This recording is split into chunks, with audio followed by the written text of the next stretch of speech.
Buenos días a todas y a todos. Yo soy María Luisa Díaz de León, oficial de Información Pública de la CEPAL en esta sede subregional en México. Vamos a dar inicio a la conferencia de prensa para dar a conocer el informe anual Panorama Social de América Latina 2017 que presenta la Comisión Económica para América Latina y el Caribe.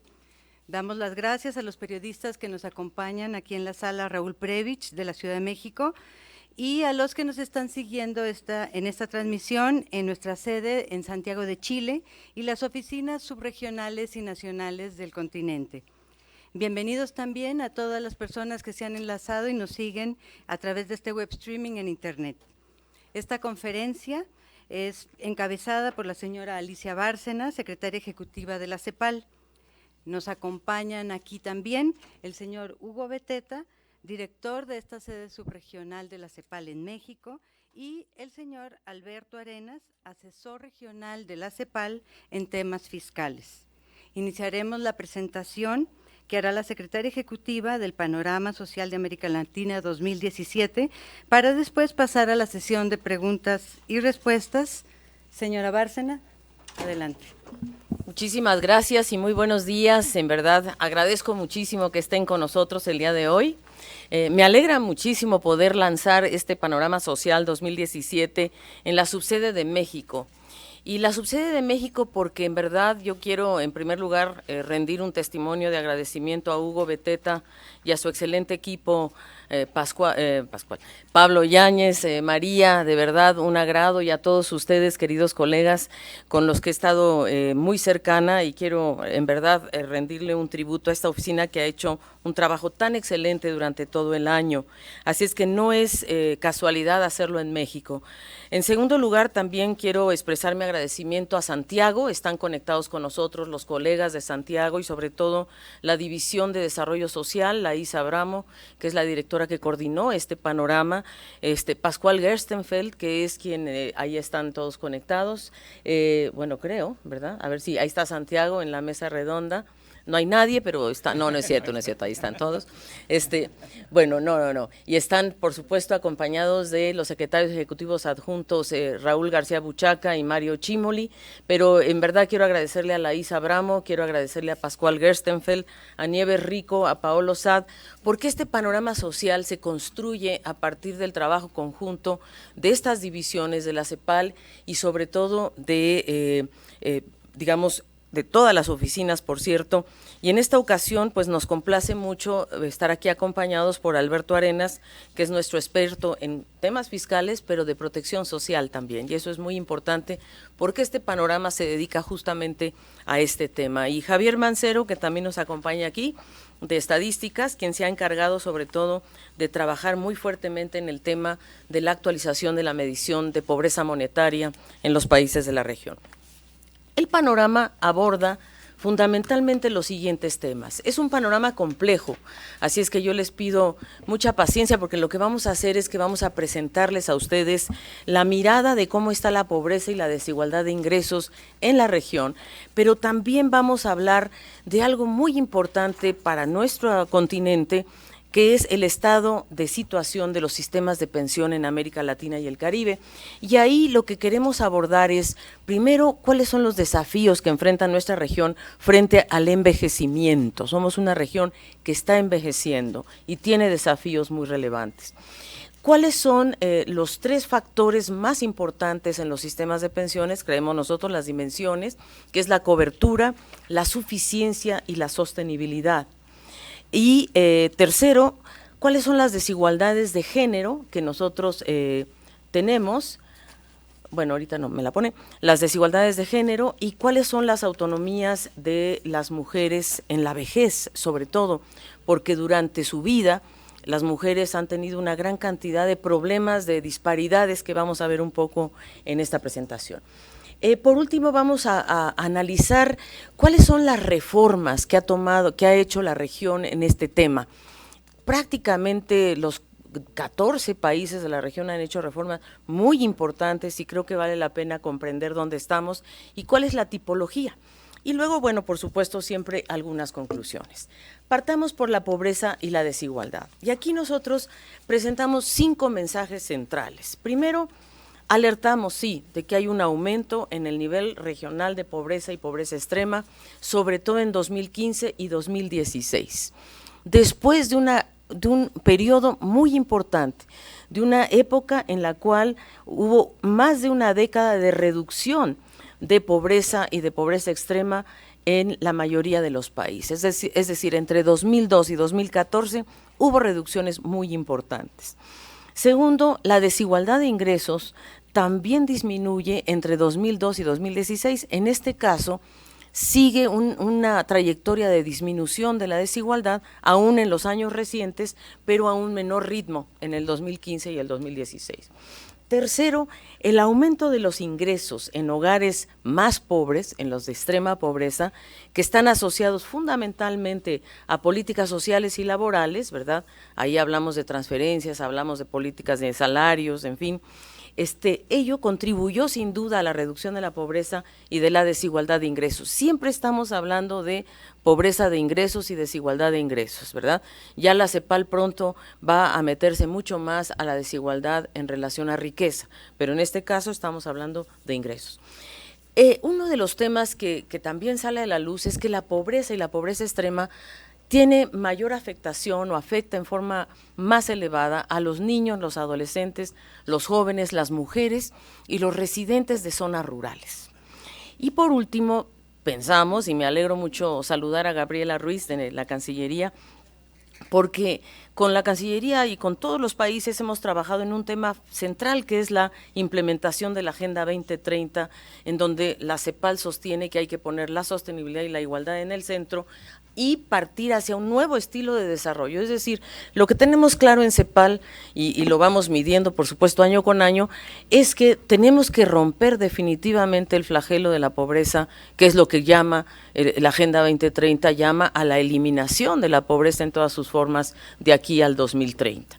Y, por supuesto, hacerlo a partir de políticas laborales, de protección social universal y con enfoque de derechos. Hacia allá es a donde queremos ir. Ahora, la pobreza se reduce significativamente entre, no sé si esto funciona, no, yo soy ahora la presentadora, sí, eso sí sé, pero lo que no sé, bueno, no importa, pero vemos las tendencias entre 2002, hay un lapicito, pero no importa, no importa. ¿Este? Ay, qué susto. Ah, sí. Ah, bueno, le atiné. Yo le tengo terror, porque uno aprieta un botón y desaparece, uno y la presentación, pero bueno. Entonces, la pobreza, en realidad, fíjense ustedes cómo entre el 2002 y el 2014 tiene una reducción muy importante de 45,9% a 28,5%. Y la pobreza extrema igual, 12,4 a 8,2, pero después vemos que ya a partir del 2015 y 2016 es donde comienza a haber algunos aumentos, ¿verdad? Tampoco son aumentos muy grandes, pero sí son importantes. Se eleva de 29,8 a 30,7, de 9 a 10, y nuestras proyecciones para el 2017 es que más o menos se van a mantener en niveles similares. Pero en realidad estamos hablando que en pobreza extrema pasamos de 8,2 a 10 y de pobreza de 28,5 a 30,7 en 2015-2016. El otro gran tema, alguien que me ayude, ahí está. El otro gran tema es el número de las personas en situación de pobreza, y efectivamente nosotros vemos que obviamente aquí hay que tomar en cuenta el crecimiento de la población, ¿verdad? O sea, hay aumento importante del número de pobres, pero también hay un aumento en el número de personas en general en América Latina. Y nosotros vemos que la pobreza se incrementa en 2015 y 2016 sobre todo. Veníamos bajando, ¿verdad? Partimos de 168 y hoy estamos en torno a 186 millones de pobres, y de ellos 61 millones son pobres en extrema pobreza, en situación de extrema pobreza. En el 2017 pensamos que en ambos casos vamos a tener un incremento de 1 millón de personas, pero como les decía, se explica por un efecto demográfico en donde la población total de la región es mayor en 2016 que en 2008, por supuesto. Hay un incremento acumulado de la población de 9,7%, es decir, la población en América Latina está creciendo a un ritmo de 1,2 anual. Entonces, cuando hablamos de que se incrementa un punto o 1 millón aquí, y casi medio punto en el caso porcentual, pues estamos considerando el crecimiento de la población. Hacia la cañonera. ¿Hacia dónde? Hacia allá. Ok. Muy bien. La pobreza, vamos a ver que se reduce entre 2002 y 2014 porque hubo mejoras distributivas muy importantes que contribuyen a este resultado. Hay dos variables que nosotros aquí consideramos, aquí vemos a todos los países, en todos vemos una disminución de la pobreza, esta es la variación de la pobreza total en este periodo, y vemos que hubo dos componentes que tuvieron un efecto importante. Por un lado, la barra roja nos muestra la variación del ingreso medio de los hogares. En ingreso nosotros estamos incluyendo tanto los ingresos laborales como las transferencias y las pensiones, es decir, estamos incorporando lo que las instituciones públicas también están aportando a los ingresos de los hogares, transferencias condicionadas, pensiones no contributivas, etcétera. Y otros ingresos, como por ejemplo las transferencias, o sea, ahí también estamos hablando de remesas, por ejemplo, de los migrantes. Entonces, pero el efecto de la variación del ingreso medio fue más importante ese efecto que la variación de la distribución del ingreso. Es decir, todavía para nosotros la distribución del ingreso sigue siendo un talón de Aquiles, siempre lo hemos dicho. Ahora, la región, obviamente, en la distribución del ingreso ha hecho esfuerzos muy importantes. La desigualdad en la distribución del ingreso se reduce entre 2002 y 2014 y también se reduce entre 2014 y 2016, aunque un ritmo menor. Así pues, nosotros en 2002 teníamos un índice de Gini, un coeficiente de Gini de 0,538, ¿verdad?, que es esta barra rojita, y en el 2016 estamos en un índice de Gini de 0,467, es decir, tuvimos la capacidad de disminuir el coeficiente de Gini 13,2% en este periodo 2002-2016 a un ritmo de 1% anual. La mayor reducción obviamente se dio entre 2002 y el 2014 y a partir del 2014 ya ese ritmo es mucho más bajo. El otro gran tema que siempre abordamos en la CEPAL es el tema de género. Nosotros, como ustedes saben, tratamos de desagregar la información entre hombres y mujeres y vemos que, digamos, la parte quizá que más nos preocupó en estos datos es que la pobreza extrema se incrementa en la edad productiva de las mujeres. Es decir, hay un 25% de mujeres que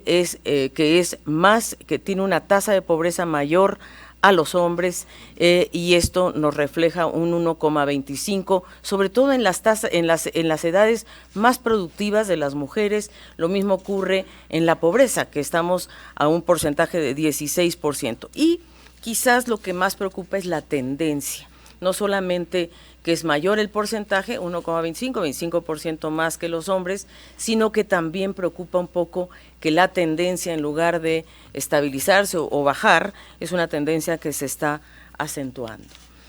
Y el otro tema, no, tengo que ir para allá, ¿verdad? Sí, ay Dios, ahora me fui muy rápido, ay no, ahí, eso. El otro gran tema que ya les había yo comentado es que son los niños, los adolescentes y los jóvenes los más afectados por la pobreza. Miren ustedes, entre la población de 0 a 14 años, ¿verdad?, teníamos un porcentaje de 60,2 de total de los jóvenes, 60,2 de 0 a 14 pobres. Y esto baja, por supuesto, en 2016, ¿verdad?, baja en forma muy importante, pero seguimos teniendo 46,7% de jóvenes en condición de pobreza, por arriba del promedio regional. El promedio ya vimos que es 30,7, bueno, los jóvenes están por arriba. Y en la pobreza extrema, pues lo mismo, más bien no son los jóvenes exactamente, son los niños de 0 a 14 años, que están en 18,5 en 2002 y en 17 en 2016. nuevamente por encima del promedio. El promedio es 10, están 17. Y no bajó tanto la pobreza extrema en este periodo que afecta a la población entre 0 y 14.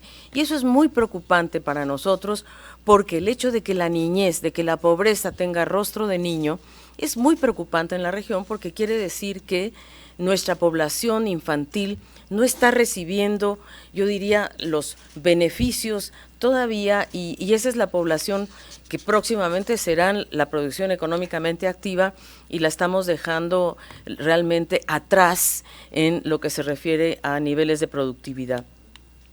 Aquí tenemos también que la juventud entre 15 y 29 años, que es la barra roja, ahí sí son los jóvenes, sí 43,9 en 2002, 31,1 en 2016, casi cerca del promedio, un poquito más arriba, pero aún así, digamos, tenemos el tema de que los jóvenes siguen siendo los niños y los jóvenes, nuestro talón de Aquiles. Y creo que vale la pena mirar, sí, un dato muy positivo, que es el dato de los adultos mayores.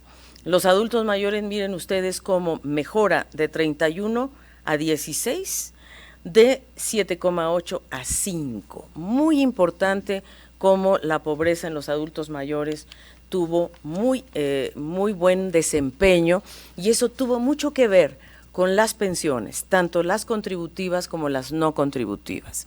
Y ahí vemos que la pobreza extrema del adulto mayor con pensiones es de 4,3.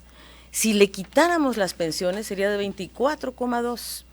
Imagínense ustedes en el caso de la pobreza extrema. Ahora, en la pobreza, si le quitamos las pensiones, tendríamos 15,2% de personas de 65 años y más, tendríamos 46,7 sin pensiones. Entonces, las pensiones han sido fundamentales en los adultos mayores. Ahora, esto nos conecta con el tema que vamos a abordar enseguida, que son las pensiones y también el envejecimiento de la población.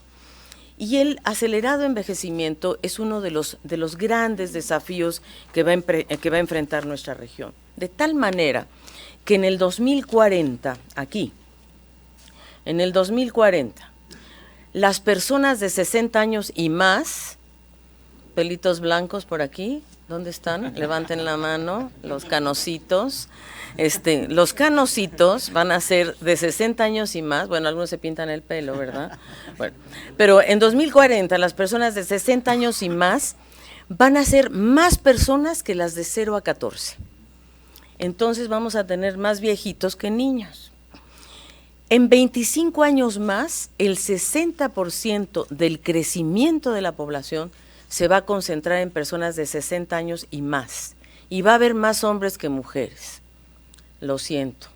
Las mujeres sobrevivimos un poquito más, hasta ahora, a menos que haya feminicidio de por medio, que también existe. Pero bueno, lo que sí importa es que estos cambios tan importantes de movernos de poblaciones de 0 a 14 a 60 años y más, implica que va a cambiar la demanda de cuidados, de salud y de pensiones.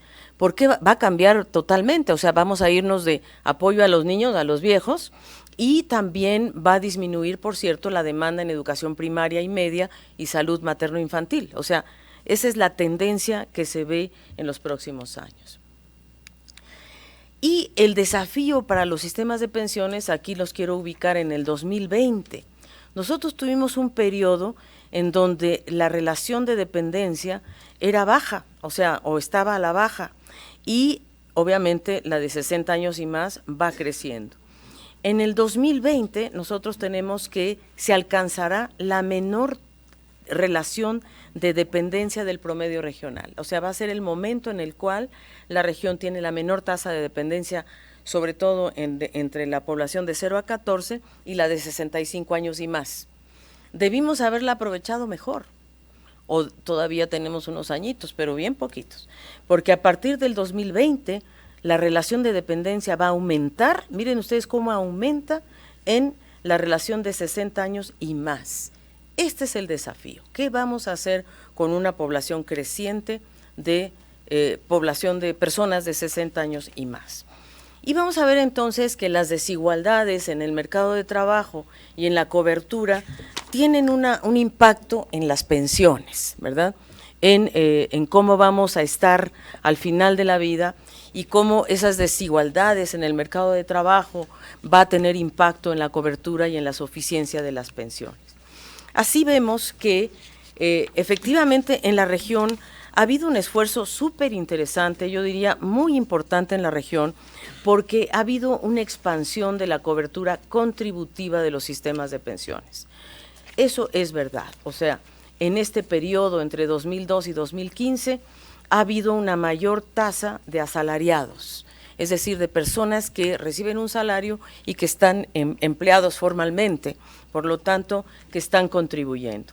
De tal manera que en América Latina, si vemos el promedio, en 2002 teníamos alrededor del 59,7% de asalariados cuando hablamos de los ocupados, obviamente, ¿no?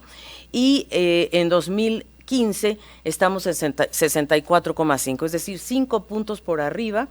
Y vemos también que cuando desagregamos entre mujeres y hombres, el incremento más pronunciado se da en el caso de las mujeres, que crecen un 7%, ¿verdad? En tanto que los hombres aumenta un 4%. Ahora, cuando ya nos vamos a desagregar esto por quintiles, vamos a ver una situación muy compleja, y es que prácticamente la mitad de la población de los ocupados está en el quintil 1, y a pesar de que hubo un incremento en su tasa de asalarización o desalarización, aún tenemos el 48% en el quintil 1 que no tiene justamente cobertura contributiva. Y este es el desafío, ¿no? ¿Cómo hacemos para lograr esa cobertura? Y por cierto, a partir del quintil 3, miren ustedes, o sea, nuestros desafíos están en el quintil 1 y el 2, obviamente en el 1, en la población más pobre, pero a partir del tercer quintil nosotros vemos que ya este porcentaje de cobertura y de asalarización o de asalariados y de su expansión en la cobertura contributiva aumenta ya, pues ya va de 77 a 82%, es una cifra muy importante. Y vemos que sí, efectivamente, pese a los avances en la cobertura contributiva de los sistemas de pensiones, pues sí ha habido un avance, fíjense, casi de 21 puntos, de 11 puntos entre 2000 y 2014, ¿verdad?, de cotizantes como porcentaje de la población económicamente activa. Sí hubo un avance muy importante, no cabe duda en este periodo, pero todavía tenemos a 142 millones de personas económicamente activas que están por fuera de la cobertura contributiva. Es decir, hubo avances, 58,7 millones de personas más entraron a los sistemas contributivos, pero todavía se nos están quedando 142 millones de personas por fuera de la población económicamente activa. Estamos hablando casi del 52% de la población económicamente activa por fuera. Ay, tú, ¿por qué no me hace caso? Ay, Dios. Ok. Eso.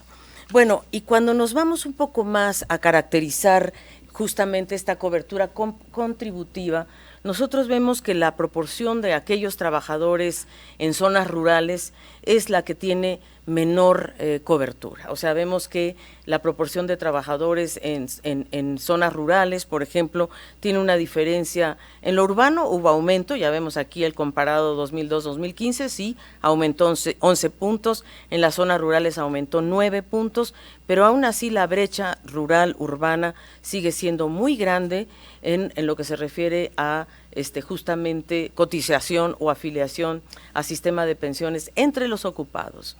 Y luego vemos algo muy preocupante, y son las brechas de aquellos ocupados que tienen la primaria incompleta, solo el 17%, contra la población que tiene postsecundaria, una educación mucho más, vamos a decir, avanzada, completa, nivel educativo mayor, y casi tienen un 73%. Entonces, el nivel educativo importa, el lugar importa.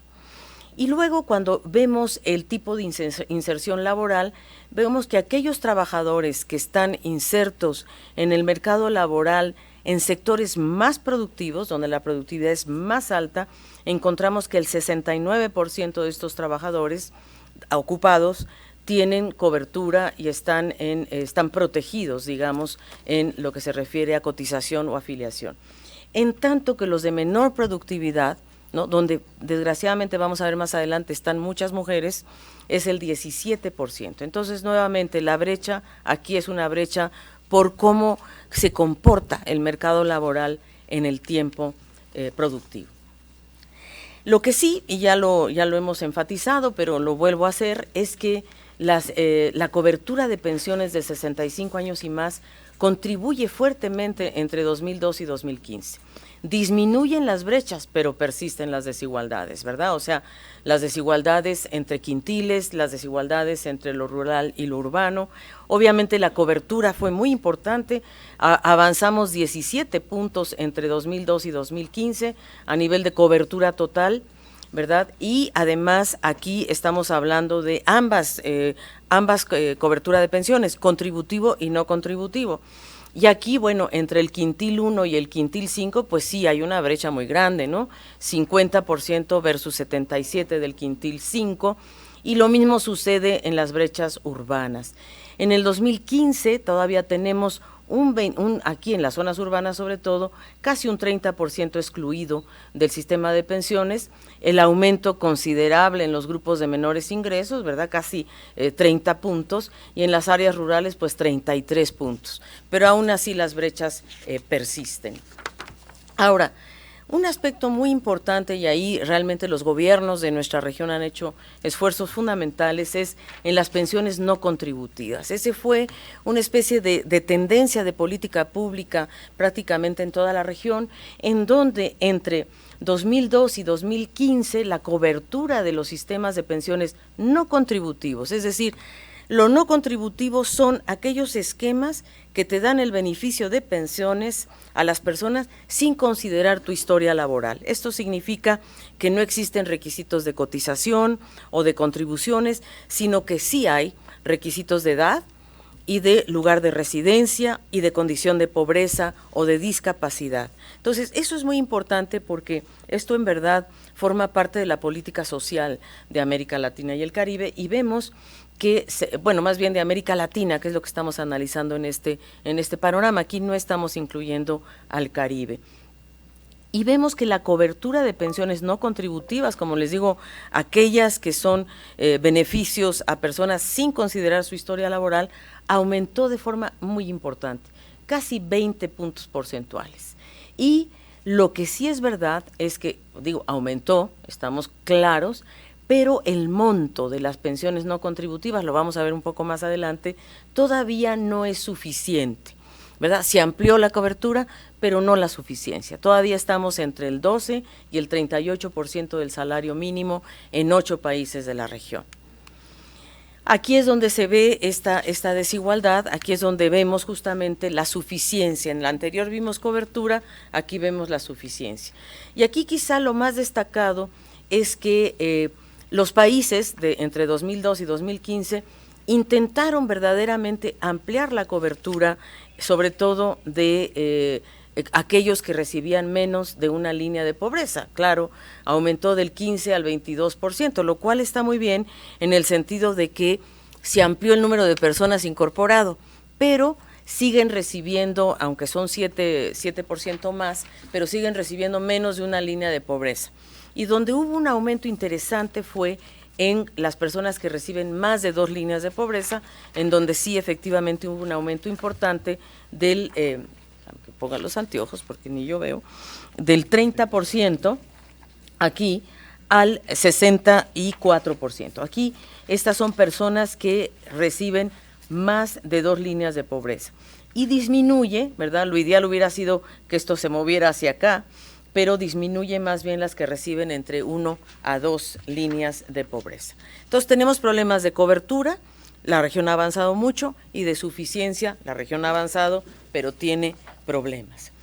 Ahora, nosotros vemos que, y le queremos dar especial énfasis a las desigualdades de género en las pensiones y la autonomía económica de las mujeres en la vejez. ¿Y por qué hacemos énfasis en ello? Porque la verdad, las desigualdades de género en los sistemas de pensiones comprenden brechas de inclusión en sistemas, en la cobertura y en los montos que reflejan varias formas de discriminación. Una de ellas es la que le llamamos directa. Directa porque está asociada al diseño del sistema de pensiones, es decir, hay un diseño de origen que le da un trato desigual a las mujeres. Por ejemplo, en sus tablas de mortalidad diferenciadas por sexo, ¿verdad? Le dan menos beneficios a las mujeres porque según esto viven más o son más sanas o qué sé yo. No, estos son temas paramétricos que deberían corregirse. Indirectas, y esta también son importantes porque se vinculan al mercado laboral y a la trayectoria que hayan tenido las mujeres en el mercado laboral, como por ejemplo, si hubo interrupciones en la cotización, por ejemplo, cuando las mujeres se salen porque van a tener hijos o lo que sea, interrumpen sus cotizaciones. Menores salarios, ya lo hemos dicho varias veces, que hay una brecha salarial entre hombres y mujeres ante un empleo similar y educación similar, sigue habiendo brechas salariales, las mujeres ganan alrededor de 82% menos que los hombres, si los hombres ganan 100, las mujeres ganan 82, ya ha ido cerrando la brecha, antes era casi 30 puntos, ahora estamos ya casi en 18, pero aún así sigue habiendo brechas. Y por cierto, la dedicación al trabajo no remunerado. Por eso les decía yo que las pensiones no contributivas, sobre todo para las mujeres, ha sido muy importante, porque es una pensión que se le da independientemente de su trayectoria laboral, y eso ha sido fundamental en la región. Entonces, nosotros, en el caso de género, vemos que aquí lo que queremos mostrar es que más de la mitad de las mujeres que están ocupadas, está en sectores de baja productividad. Aquí estamos. Este es el promedio de América Latina. 51.4% de las mujeres están ubicadas en sectores de baja productividad y de ellas solo el 18.6% en sectores de baja productividad cotizan. 81.4% no cotizan, ¿verdad? Es decir, que están en trabajos informales o qué sé yo, no cotizan. Entonces, aquí sí que tenemos un tema. Y bueno, aquí vemos por países cómo se comporta esta tremenda situación en donde 1 de cada 5 mujeres realmente son las que están cotizando. Y aquí vemos otro tema que también preocupa, que además de la baja cotización y la baja productividad y la baja cotización de las mujeres, tenemos otro tema que son las brechas en los montos. Fíjense ustedes que aquí nosotros estamos reflejando en los cuadritos cuál es la brecha de los montos que reciben hombres y mujeres. Tenemos cobertura, por ejemplo, en Argentina, está casi pareja la cobertura entre hombres y mujeres, 84 versus 81. La brecha, o sea, de lo que reciben las mujeres en relación a los hombres, bueno, las mujeres reciben 9,6, perdón, o sea, de 10, las mujeres casi está parejo, vamos a decir. Pero hay 10 países, de todos estos, hay 10 países en donde la brecha entre hombres y mujeres casi supera los 20 puntos porcentuales. Es decir, hay una brecha enorme en los montos. A veces no tanto en los porcentajes como sí en los montos. Y hay 2 países en donde estas brechas superan más de 40 puntos porcentuales, México y Paraguay, ¿verdad? La brecha es mucho mayor en estos 2 casos. Entonces, nosotros requerimos en los sistemas de género solidaridad en intergénero, o sea, necesitamos integrar medidas de reconocimiento del trabajo de cuidado no remunerado, incorporar algunas medidas que ya han hecho algunos países, como son los bonos de cuidado en Chile, en Uruguay, en países de Europa, ¿verdad? Y compensación de tiempos de cotización, medidas de acción positiva que compensen desigualdades acumuladas previas al retiro, tasas de reemplazo y salarios de referencia, o sea, para poder hacer una redistribución acorde con la trayectoria salarial de las mujeres. Y bueno, un tema que es muy importante, que nosotros acompañamos a la OIT en el convenio 189 de trabajo decente para trabajadoras y trabajadores domésticos, de manera tal que tengan igualdad de condiciones en la seguridad social. Por último, vamos a entrar a dónde estamos en lo que se refiere a la situación de los sistemas de pensiones en América Latina, en toda la región. Y vamos a ver, partamos de la base del deber ser. Espérate, no, lo estoy haciendo mal. Ahí. ¿Cuál es el deber ser?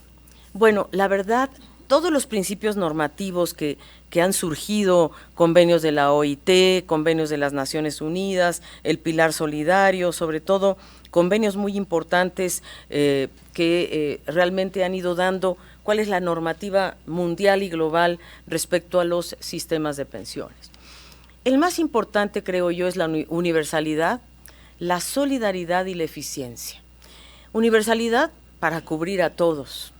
Solidaridad para que los jóvenes apoyen a los viejos, para que los que más tienen apoyen a los que menos tienen, para que los hombres apoyen a las mujeres. Eso es solidaridad. Y eficiencia para que el sistema fiscal pueda financiarlo y sea sostenible. Pero son principios que deberían estar conjugados, eso vamos a ver ahora. Suficiencia en las prestaciones. Por ejemplo, hay países que tienen una amplia cobertura, Bolivia, por ejemplo, pero con muy pocos montos. Entonces, sí, se ha universalizado un poco más, pero todavía no tiene suficiencia.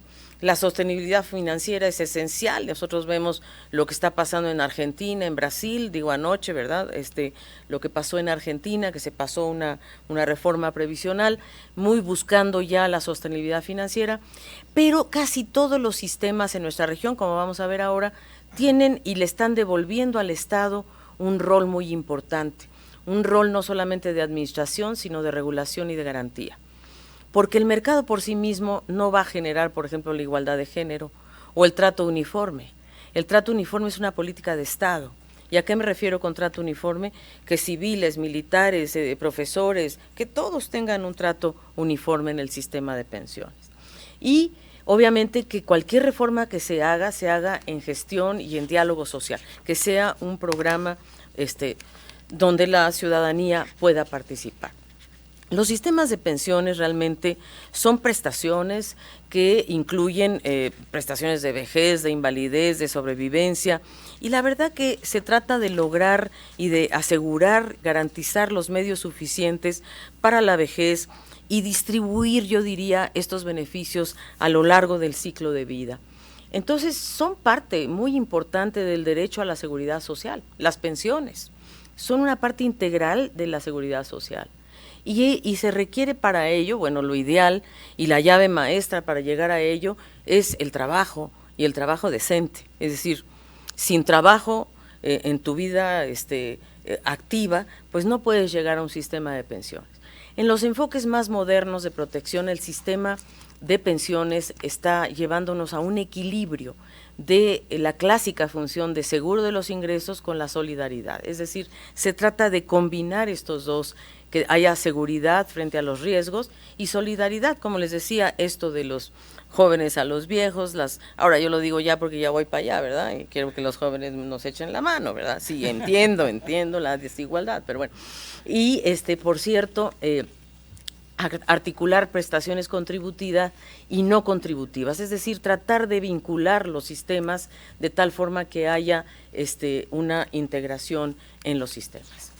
Hay tres dimensiones centrales y aquí yo quiero agradecerle a Alberto Arenas porque él es el que realmente ha trabajado este tema en forma muy importante. Cuando uno va a evaluar el sistema de pensiones, todas estas dimensiones juegan un papel. Por cierto, la demografía, el mercado laboral, la pobreza, la dimensión fiscal, la desigualdad, la cobertura, el género, la economía política, la institucionalidad. Pero si hemos de elegir de estas dimensiones, ¿cuáles son las tres que son esenciales? Las tres básicas dimensiones son la cobertura, es decir, la cantidad de personas que están incorporadas en un sistema, las prestaciones, es decir, la calidad, los montos, cuánto tienes, y por último, la sostenibilidad financiera. Nosotros pensamos que es el tema, el equilibrio, donde la cobertura es adecuada porque hay cobertura adecuada, suficiencia y sostenibilidad financiera.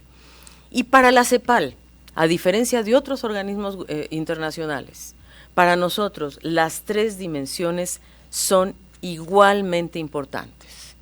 Hay otras instituciones que le dan más importancia a la sostenibilidad financiera, otras a esto, no. Nosotros pensamos que las tres en equilibrio tienen la misma importancia. Veamos entonces qué ha pasado en las reformas a los sistemas de pensiones en América Latina. Ha habido dos ciclos muy importantes en la región, entre 1981 y 2017.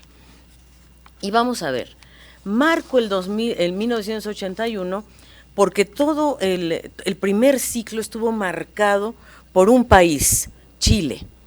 Chile, que fue el que hizo la reforma previsional de capitalización individual. Y esa reforma chilena de 1981 influyó de manera directa en 5 países o 4 países, además de Chile, obvio, que hicieron lo que se llama el modelo sustitutivo.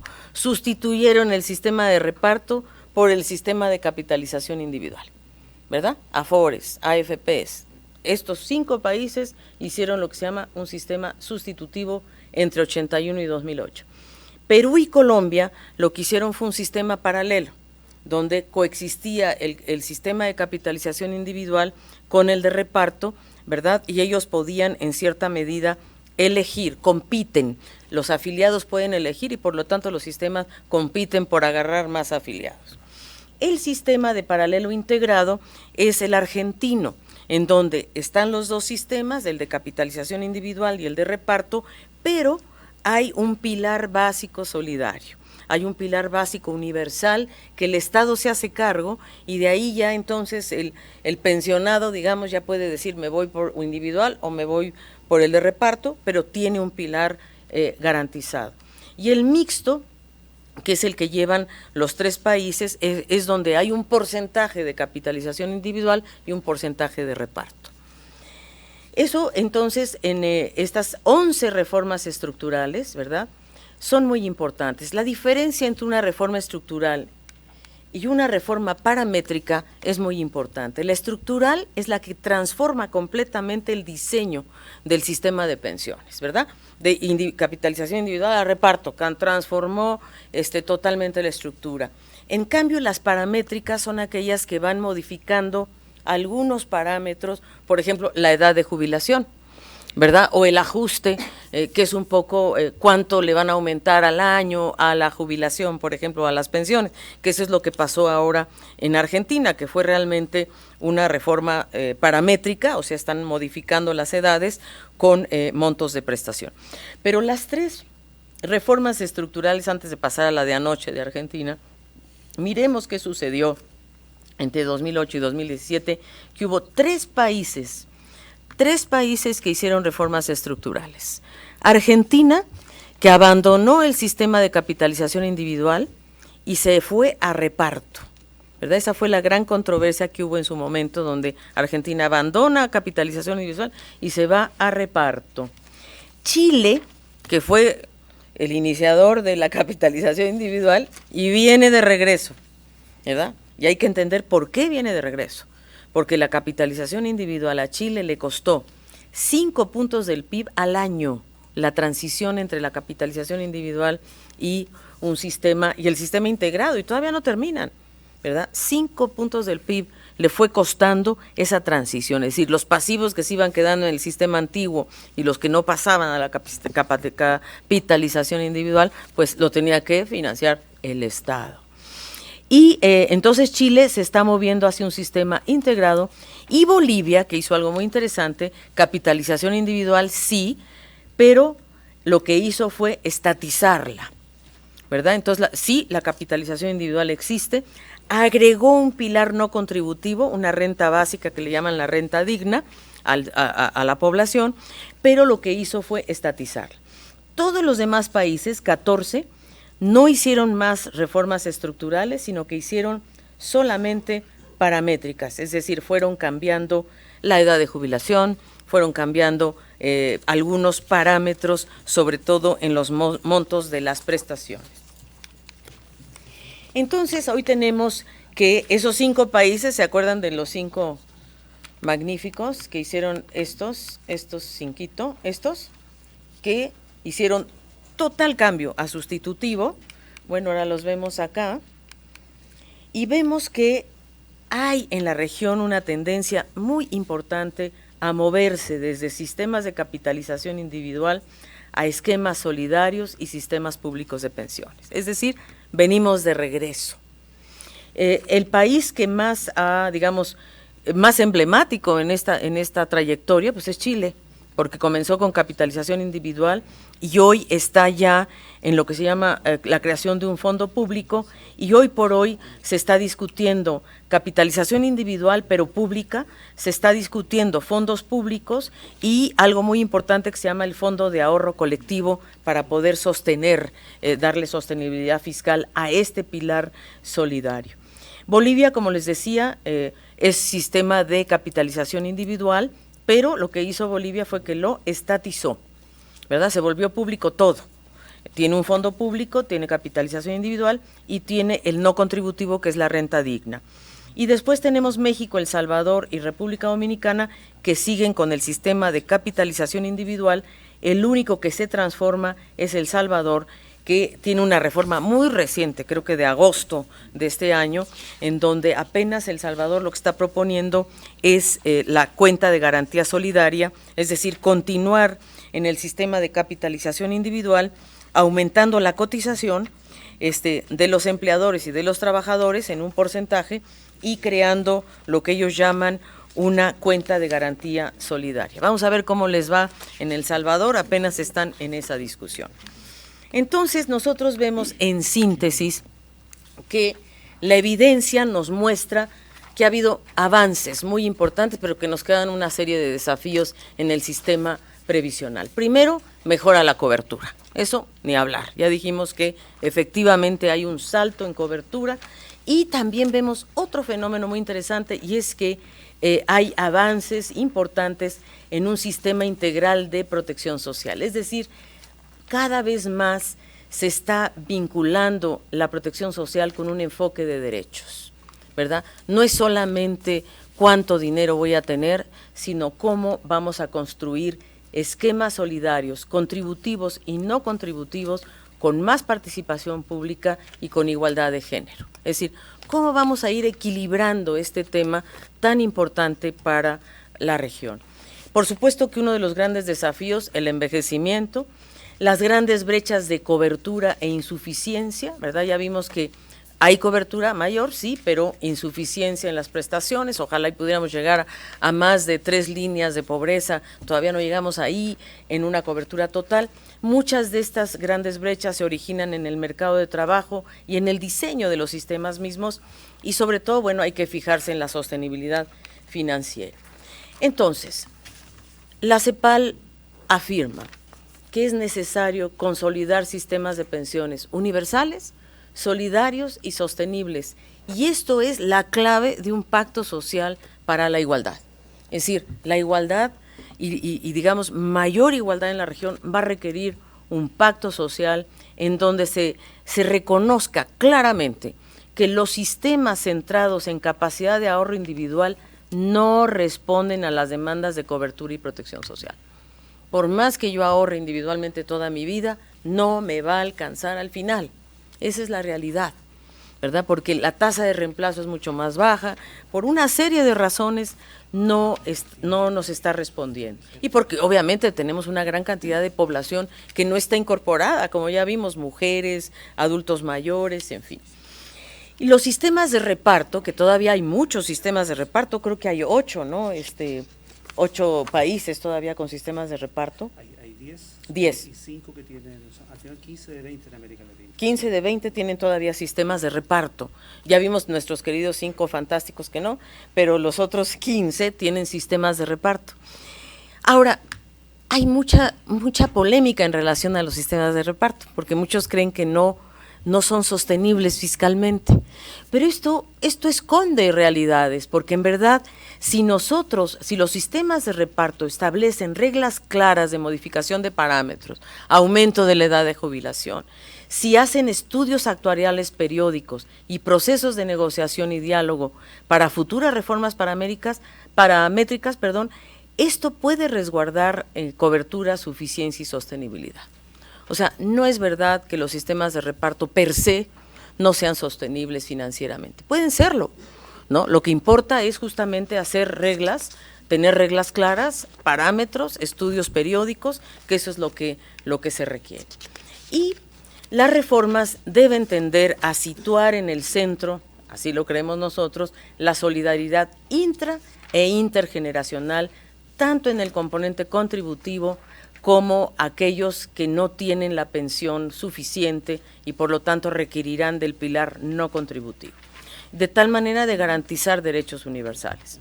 Se trata de integrar estos esquemas contributivos y no contributivos, ampliar la cobertura, es decir, trabajadores activos y también pasivos, o sea, que todos puedan tener una cobertura, y fortalecer incentivos a la contribución, castigar la evasión y la elusión previsional. Eso es un tema muy importante, nosotros lo afirmamos, lo decimos, promover la igualdad de género y por último, claro, sin dejar el tema central, que es el tema de la sostenibilidad financiera, cómo se va a pagar. Así, queridos colegas, pues llegamos al fin de esta presentación, en donde lo que quisimos darles a ustedes fue un panorama de qué está pasando con la pobreza extrema, la desigualdad, y un pilar muy importante al que dedica este panorama social, que es el sistema de pensiones en América Latina. Muchísimas gracias y quedo atenta a sus preguntas. Muchas gracias, secretaria ejecutiva. Daremos inicio a la ronda de preguntas y respuestas. Vamos a iniciar aquí en la Ciudad de México y luego contestaremos las que nos han formulado desde nuestras oficinas y sedes subregionales. Por favor, les voy a pedir aquí en México, vamos a hacer una ronda de 3 preguntas, que levanten la mano, mis colegas se van a acercar con ustedes con el micrófono y antes de la pregunta les voy a pedir que se identifiquen con su nombre y el del medio que representan. Aquí el colega de aquí. Y después, Milenio. Sí.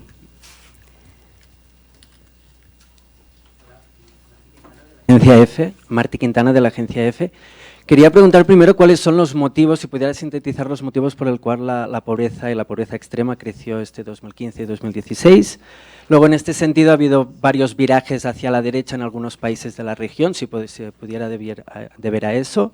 Y luego si pudiera hablar también un poco de los avances y los retrocesos en México, ¿no? Tanto en materia de pobreza, pensiones, etc. Muchas gracias. Gracias. La compañera de Milenio, si le pueden acercar el micrófono, por favor. Hola, buenos días. Silvia Rodríguez de Milenio. Yo quiero saber cuál es la situación de la pobreza específicamente en México, en mi país, en qué regiones se concentra más, si también esta tendencia de incremento se dio en México y a qué se debe y cuáles son los factores que se deben de atacar para crear mayor igualdad y reducir esta brecha que existe entre ricos y pobres. Gracias. Gracias, señora Bárcena.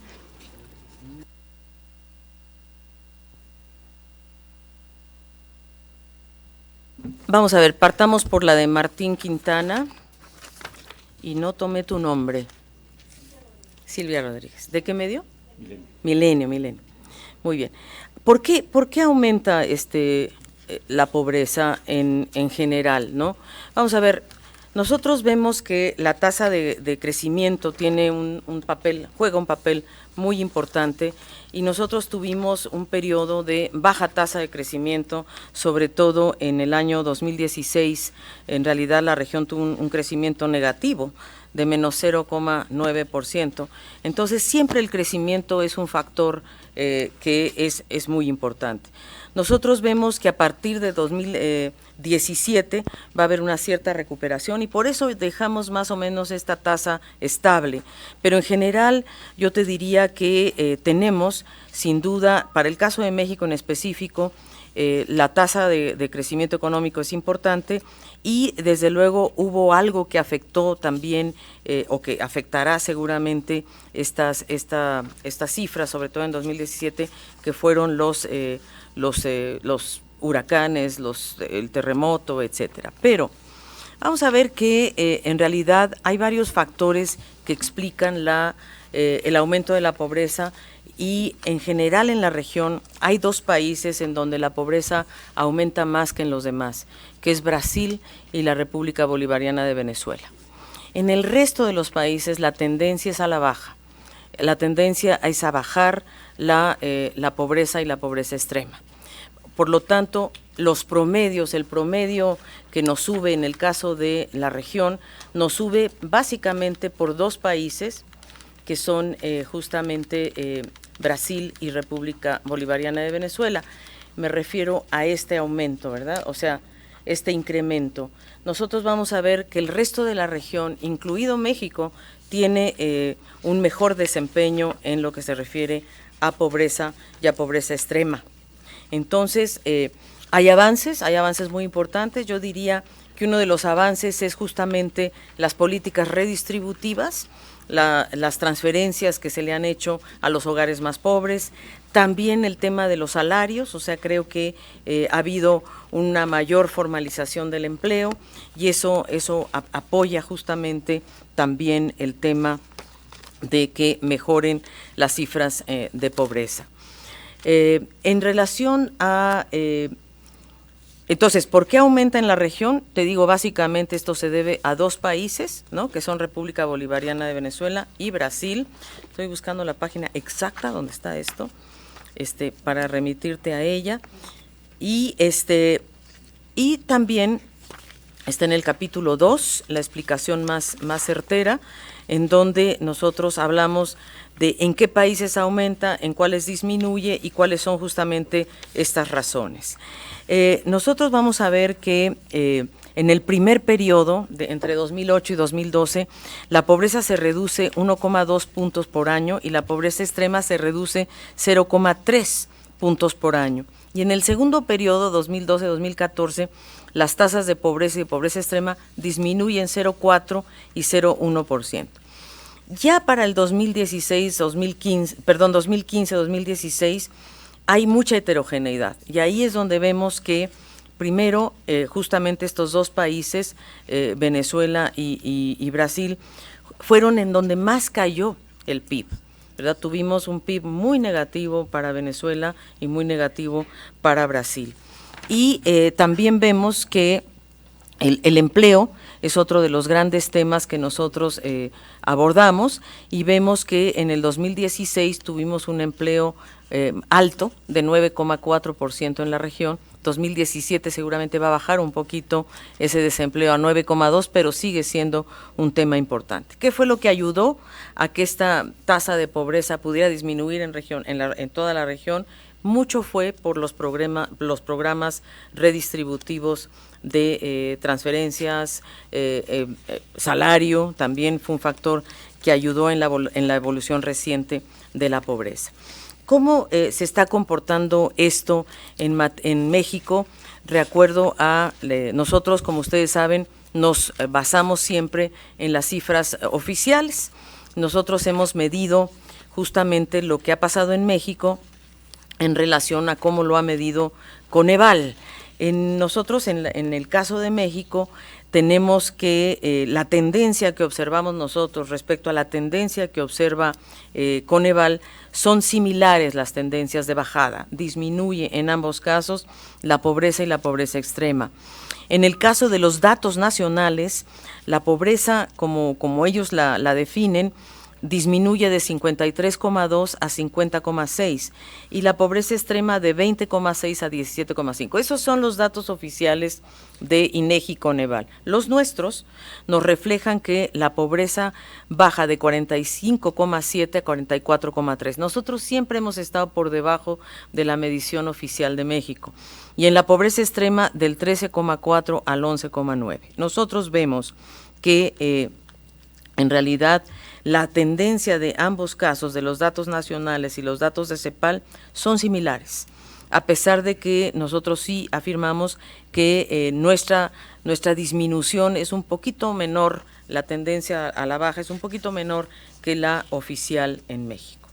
Y por las razones que te decía, bueno, el tema laboral, hay más formalización, hay más empleo en un momento, hay menor crecimiento en 2016 y de alguna manera esos son algunos de los factores.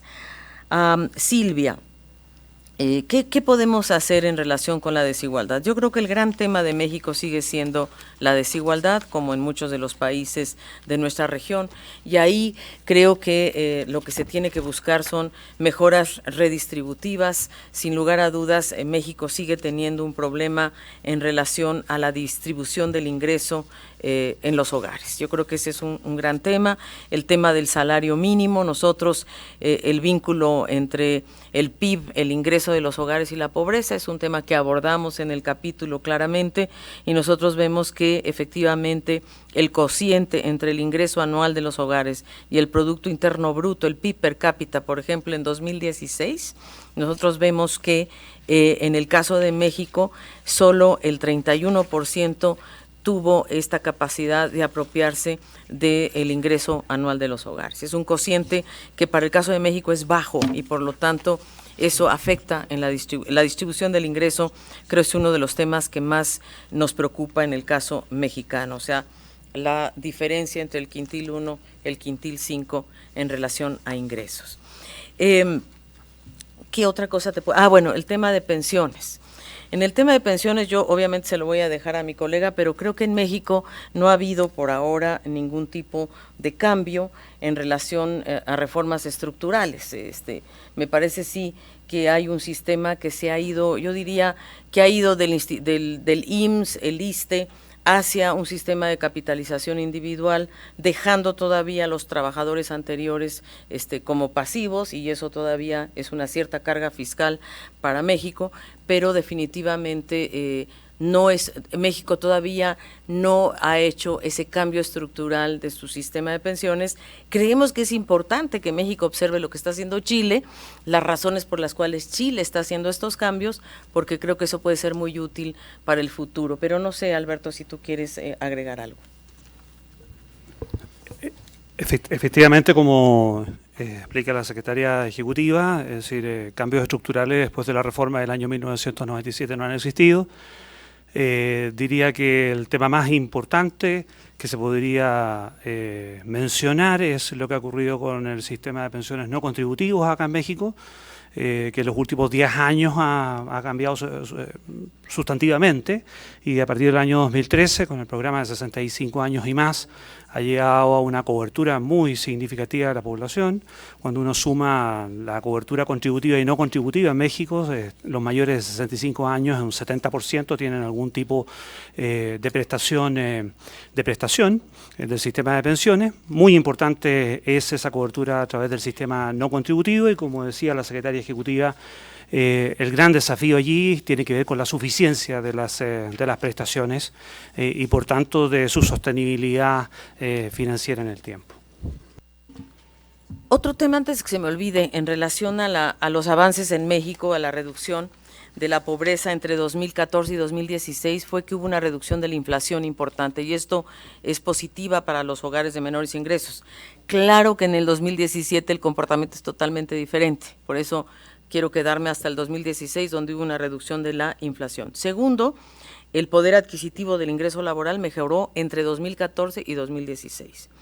Y hubo mejoras reales en el salario mínimo. Yo creo que eso también es importante decirlo, reconocerlo, porque en verdad hubo un avance en el salario mínimo, en donde la CEPAL también ha sido, ha luchado mucho porque en México el salario mínimo refleje mejor las condiciones de la población. Gracias, Secretaria Ejecutiva. Bueno, vamos a pasar ahora a las preguntas que nos formulan los periodistas de Chile y de Brasil. En nuestra sede en Chile, la periodista Margarita Bastías, corresponsal de la agencia ANSA, pregunta: Argentina mostró un fuerte malestar por el cambio en el sistema de pensiones propiciado por el presidente Mauricio Macri. ¿Cómo observa la CEPAL la situación de un eventual estallido social en la región, más aún cuando hay un aumento en la pobreza? Y como seguimiento de pregunta, Margarita Bastías pregunta: en Chile se generó un movimiento social de rechazo al sistema de capitalización individual. ¿CEPAL descarta el planteamiento de no más AFP y el retorno a un sistema de reparto? La segunda pregunta de Chile es: de Luis Garrido, corresponsal del portal de noticias América Latina y Europa. Pregunta, la pobreza extrema aumentó en América Latina y paralelamente en muchos países se están recortando las pensiones como parte de ajustes públicos. ¿Esto significará un aumento mayor de la pobreza en los próximos años? La pregunta del periodista en Brasil, Leticia Cota de Correio Brasiliense, mi portuñol es malo. ¿Las reformas en los sistemas de pensiones han beneficiado o han empeorado la desigualdad entre los sexos? ¿Hay alguna estimativa relacionada con esto? ¿Cuáles son las soluciones para el combate a esta desigualdad? Estas son las 3 preguntas de los compañeros en Santiago y en Brasil. Vamos a empezar con la de Argentina, y como es la más fácil de todas, se la voy a pasar a Alberto Arenas, porque yo algo mencioné en la presentación, pero yo creo que Alberto ha estudiado más a fondo esto y sobre todo la información que nos llegó esta mañana de lo que está pasando allá. Perfecto. Bueno, como la Secretaría Ejecutiva ya mencionó, Argentina en el año 2008 hizo una reforma estructural y volvió al sistema de reparto. Y básicamente lo que pasó en los últimos días es que se propuso una reforma paramétrica. Una reforma paramétrica, es decir, cambiar algunos parámetros de ese sistema de reparto, en especial concentrados en modificaciones en la reajustabilidad de los beneficios, así como también de colocar límites a las prestaciones mínimas, y también incluyó algún tipo de incentivos a aquellos voluntarios, aquellos que quisieran quedarse más allá de la edad de retiro trabajando y no jubilándose. Básicamente estas medidas las ha presentado el gobierno argentino vinculadas a entregar mayor sostenibilidad al sistema, es decir, el control del gasto de pensiones en el sistema. Y en ese sentido, tal como la Secretaría Ejecutiva lo ha presentado hoy día en el panorama social del 2017, se expresa con bastante claridad la necesidad de contar con esquemas de pensiones sostenibles financieramente. Ahora, y con bastante decisión, allí se dice que es necesario eso, pero hay que plantearlo, digamos, dicho objetivo en equilibrio, con una adecuada cobertura y con la suficiencia de las prestaciones.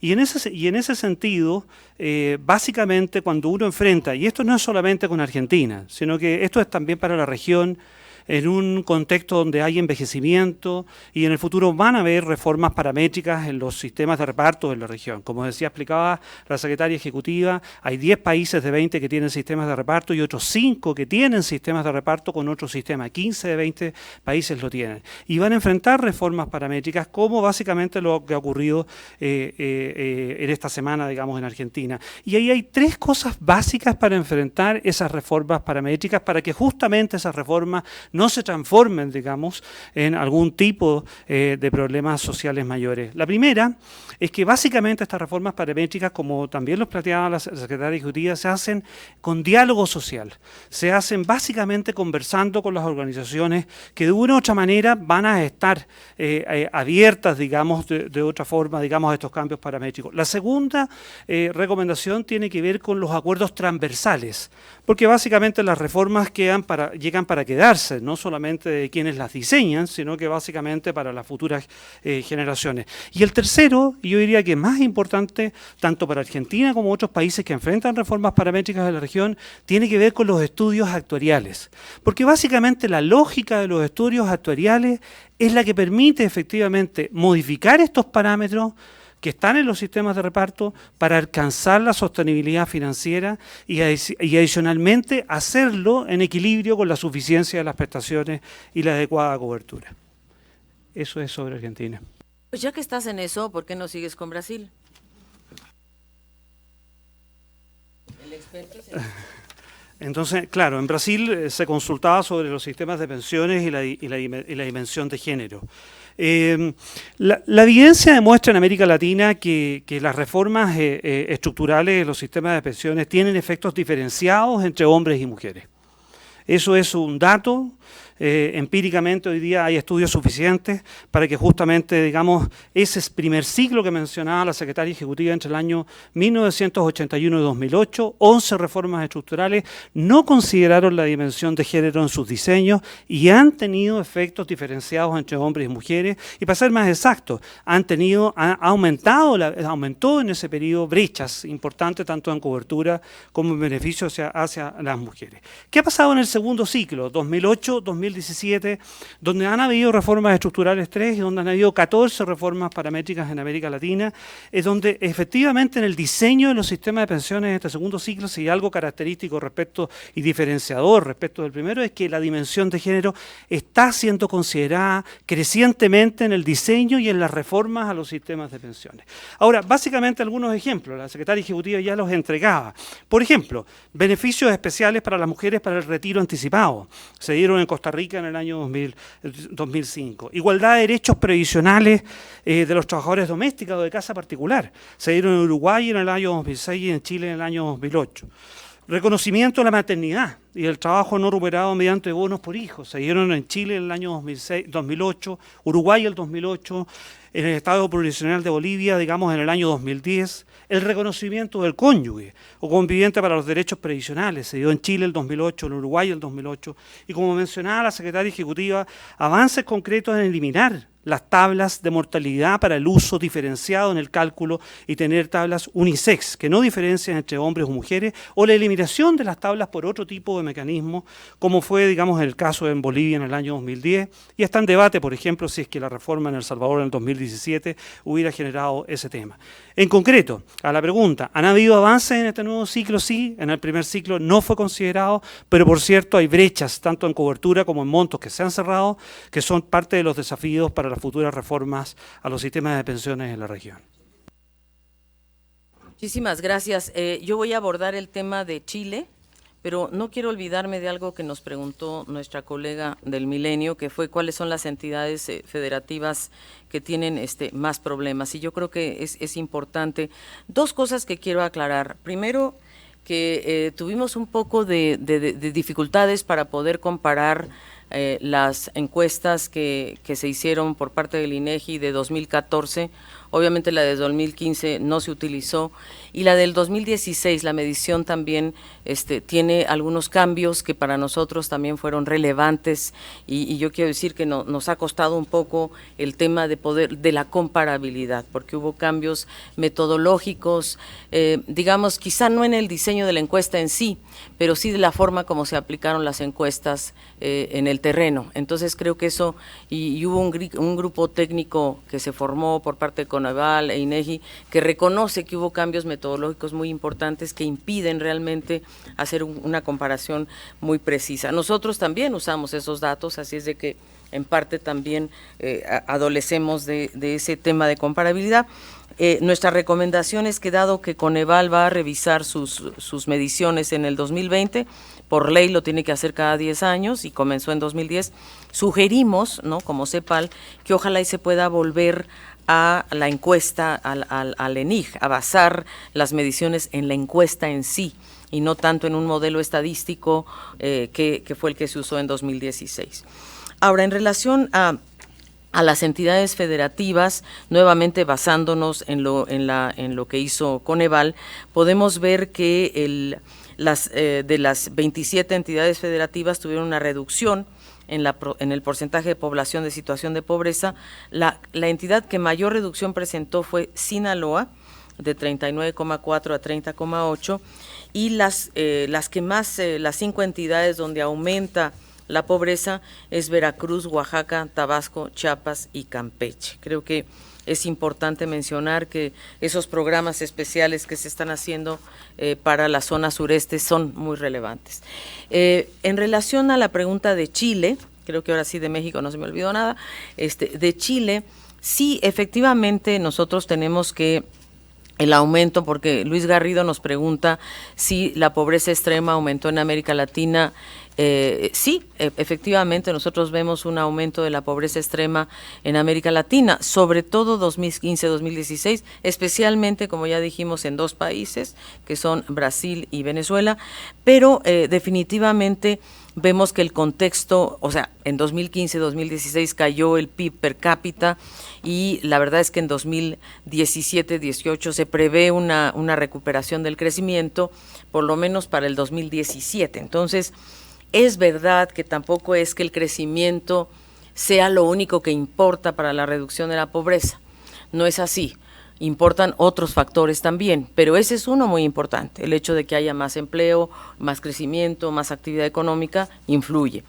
Lo que también es fundamental es que que se fortalezcan los sistemas de protección social, es decir, las transferencias públicas, las transferencias condicionadas, las pensiones no contributivas, tienen que seguir en vigor, sobre todo para proteger a los hogares más pobres, donde los ingresos siempre son más bajos. Entonces sí, nosotros pensamos que en los ajustes públicos que en muchos países están ocurriendo, ojalá y estos no toquen justamente a los programas sociales, que por cierto el de transferencias condicionadas no, digamos, es un programa que cuesta alrededor de 0,4% del PIB, o sea, tampoco estamos hablando de programas demasiado caros y son programas muy importantes para poder ir adelante. En relación a la pregunta de digamos, de qué va a pasar en Chile en relación al rechazo al sistema de capitalización individual, creo que es importante mencionar que nosotros vemos que el sistema, vemos con muy buenos ojos lo que está pasando en Chile, porque es un proceso, o sea, es un proceso que inició en 81 y hoy Chile está haciendo las preguntas correctas, está creando, yo diría, los comités que están haciendo los análisis profundos, paramétricos, actuariales, etcétera, y creo que el proyecto de reforma al sistema de pensiones que se presentó en 2017 está avanzando hacia ese sistema integrado en Chile, o sea, un sistema que va a integrar pensiones contributivas y no contributivas, que va a integrar el financiamiento público y la capitalización individual, la administración pública y la administración privada. Creo que esa es una salida importante que debe de ser discutida obviamente a nivel de toda la sociedad, porque además el proyecto incorpora la creación de un sistema de ahorro colectivo que va a ser administrado por una entidad pública. Y este sistema lo que va a hacer es transferencias intra e intergeneracionales, o sea, va a crear justamente esos criterios solidarios que son fundamentales. Tampoco es deseable que Chile haga lo que Argentina hizo, de moverse de la capitalización individual al de reparto. No, hay que hacerlo justamente analizando, estudiando cuáles son todos los parámetros y cuáles son las transferencias que sí son urgentes, solidarias, intergeneracionales, de hombres a mujeres, de altos ingresos a bajos ingresos, de jóvenes a adultos mayores, y eso es lo que se pretende a través de este sistema de ahorro colectivo administrado por una entidad pública. Lo que sí es cierto es que Chile está reconociendo abiertamente que el modelo puro de capitalización individual no ha respondido a las demandas de protección social y que tiene el objetivo de su reforma actual y las que debe hacer hacia el futuro es avanzar en mayor solidaridad y mayor participación del sistema del Estado. Entonces yo creo que eso es una tendencia, eso es lo que se tiene que hacer. Ahora, ¿cuánto hacia acá, cuánto hacia allá? Pues eso tiene que surgir justamente de un diálogo social abierto y amplio, que es en donde creo que está en este momento el país. Creo que con eso cubro las de Chile, las de México, Alberto, la de Argentina y Brasil. Gracias, secretaria ejecutiva. No sé si aquí en la Oficina México los periodistas tengan alguna otra pregunta. Sí, adelante. Por favor, se identifican con el nombre de su medio y su nombre. César Martínez, del periódico Reforma. Justamente en el tema de pensiones, ¿habría alguna sugerencia concreta para México? Vemos que pues desde su reforma estructural hace 2, 3 décadas, no ha hecho ninguna modificación y esta tendencia en la región de abandonar ese esquema, pues no se refleja en México, ¿no? ¿Habría alguna sugerencia en ese sentido concreto para México? No sé si de alguna reforma pues estructural o de otro tipo. Gracias. ¿Cómo no? Sí, perdón. Bueno, sí. De una...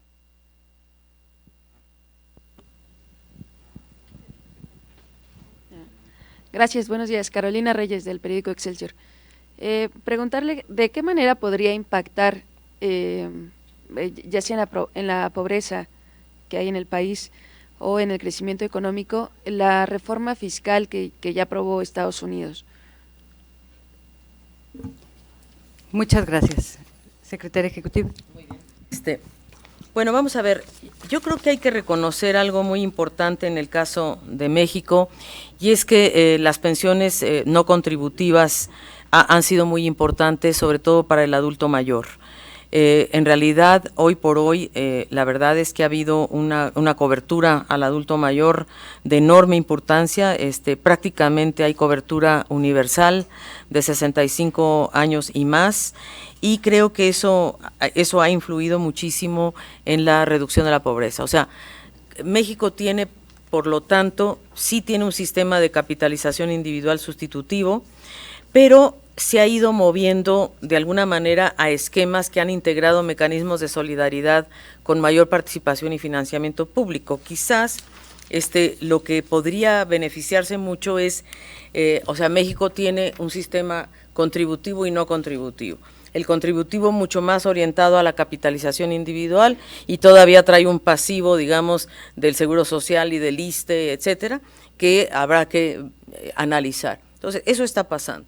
Por otro lado, tú tienes un sistema no contributivo que ha avanzado muchísimo, sobre todo en el área de adultos mayores, que ha contribuido. Entonces, quizá hacia el futuro, después de 20 años de haber aplicado el esquema de capitalización individual, creo que a México le haría muy bien analizar y ver los debates que se están haciendo en Chile, porque indica que hay una insuficiencia, sobre todo en las pensiones. Hay muy bajas tasas de reemplazo, no me acuerdo si son 30% o algo así. Cuando son de capitalización individual, la tasa de reemplazo es muy baja. En tanto, en la de reparto es más alta, 70% casi. Pero lógicamente tienes que balancear. Por ejemplo, creo que El Salvador se está moviendo justamente hacia tasas de reemplazo de 55, no me acuerdo si es El Salvador o qué país, pero me refiero, hay que equilibrar justamente estos parámetros. Y yo creo que efectivamente, y lo que nosotros estamos haciendo en la CEPAL, es que podamos hacer un estudio comparado. En este panorama social estamos presentando el caso de Chile, el caso de Brasil, el caso de El Salvador, Costa Rica, Argentina. ¿Por qué? Porque Bolivia, nos interesa precisamente que los países miren y digan, bueno, a ver, esto está haciendo Chile, que era el país emblema de la capitalización individual, ¿por qué está cambiando? ¿Por qué se está moviendo hacia esquemas más solidarios? Yo creo que a México ese debate le viene muy bien.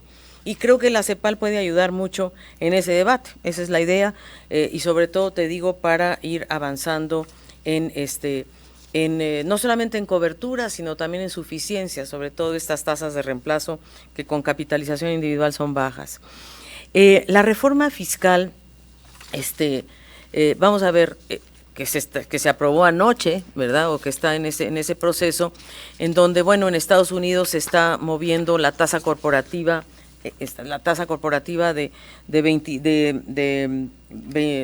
30% creo que a 21% fue el acuerdo final al que llegaron anoche, pero lo que hay que considerar ahí es que hay otras tasas que se van a sumar al 21%, que son las tasas estatales y las tasas federales. O sea, esta es la tasa federal. A esa tasa federal se agrega la tasa territorial que se llama, o sea, la de los estados, las de las comunidades, etcétera, y ahí es donde hay que hacer un análisis mucho más fino, porque es probable que ese 21% se eleve y pueda alcanzar incluso, no sé, pueda llegar nuevamente al 25, 20, no se sabe. Y eso es un estudio que hay que hacer con cuidado, porque una empresa cuando decida, o sea, irse a alguno de estos lugares, pues va a tener que considerar la tasa federal, más la tasa local, más la tasa de la entidad federativa. Entonces, eso es importante. En segundo lugar, yo creo que es relevante decir que no es necesario que el país reaccione en forma inmediata. Yo creo que lo que sí podemos decir es que va a afectar, lógicamente. Yo creo que todo el mundo está mirando qué es lo que puede pasar con esta reforma fiscal, sobre todo en lo que se refiere a la ampliación del déficit de Estados Unidos. El déficit fiscal de Estados Unidos va a ser muy grande ellos están, creo que inclusive se hablaba de un déficit de 150,000 millones de dólares anuales, que ellos quieren compensar obviamente con el retorno de capitales que están afuera del país. Ellos piensan que lo van a hacer así, pero no se sabe. Ahora, yo creo que de manera inmediata hay otros factores que hacen a México atractivo. Obviamente México sí tiene que probablemente hacer un análisis también de sus impuestos corporativos, que en los países de la OCDE alcanzan 24,7%. Pero, y México, bueno, sigue siendo un país atractivo en relación a la ubicación, a sus recursos, a la mano de obra barata, a muchas cadenas de valor que se han establecido desde hace mucho tiempo. Entonces, sí, efectivamente, hay un impacto. Y México, pues, debe de estar más preparado. Yo creo que la reforma fiscal del 2014 está ya, en cierta forma, actuando, elevó los ingresos fiscales no petroleros en más del 3% del PIB, y esto yo creo que es bastante importante porque ha ido reduciendo los requerimientos financieros del sector público, y creo que México tiene pocos espacios tributarios, la verdad. O sea, es un país que tributa, la tasa tributaria es muy baja, entonces, y la evasión y la elusión fiscal es muy alta. Entonces, pues hay que poner todo esto en perspectiva. O sea, si baja la tasa corporativa en Estados Unidos y nosotros también, pero somos un país cuyo punto de partida es muy bajo, o sea, la tasa tributaria mexicana es bajísima, entonces, ¿qué puede suceder? Y yo creo que eso es lo que hay que combinar, hay que analizar. Obviamente sí, se puede ver un impacto. Creo que el impacto que nosotros estamos analizando con mayor fuerza es qué puede pasar si el Tratado de Libre Comercio no, digamos, varios escenarios, ¿verdad? ¿Qué pasaría si concluye? ¿Qué pasaría si concluye, si se moderniza, pero siguen aumentando las exportaciones? ¿Qué pasa si se mantiene el TLC con ajustes proteccionistas y poco grado de modernización? ¿Qué pasa si el TLC se cancela y nos vamos hacia la nación más favorecida de la OMC? ¿Qué pasa si se cancela y no nos vamos a la nación más favorecida? Entonces, en todos estos casos, excepto el uno, o sea, que es el menos probable, que es el optimista, en todos los casos hay pérdidas en el PIB, ¿verdad? El moderado es de menos 0,2% del PIB, puntos del PIB, el pesimista es de menos 0,6% del PIB, y el extremo, donde nos va como en feria en todo, es de menos 1,1% del PIB. Sí, obviamente hay impacto, y bueno, es demasiado pronto para poder decir cuál podría ser o sea, donde sí sabemos que va a haber impacto es en el PIB. Ahora, ¿cuánto de eso se traduce en pobreza? Pues ese es un análisis que no hemos hecho todavía, pero sí sabemos que hay una cierta conexión entre crecimiento y pobreza y aumento de pobreza. O sea, disminuye el PIB, aumenta la pobreza. Eso sí ya lo sabemos. Gracias, secretaria ejecutiva. Si no hay otra consulta más aquí en Ciudad de México, damos por concluida esta conferencia de prensa. Muchas gracias por su participación y atención. Les recordamos que todos los materiales informativos están disponibles en el sitio web de la CEPAL, www.cepal.org, y este es el documento que también podrán encontrar completo. El equipo de la Unidad de Información Pública de la CEPAL está a su disposición para cualquier consulta posterior a esta conferencia. Muchas gracias. Muchas gracias, y espero que quedemos convocados para hacer otros lanzamientos. Nosotros casi todos los hacemos desde Santiago, y hoy venimos a México. Nos parece que es muy importante. Aquí hay medios muy diversos, así es que les agradezco su presencia, su interés, y también, por supuesto, a Santiago, a Brasil y a todas nuestras oficinas conectadas, que los vi hace ratito en la pantalla. Muchas gracias a todos. Gracias, Hugo, por su hospitalidad. Gracias, María Luisa. Muchas gracias.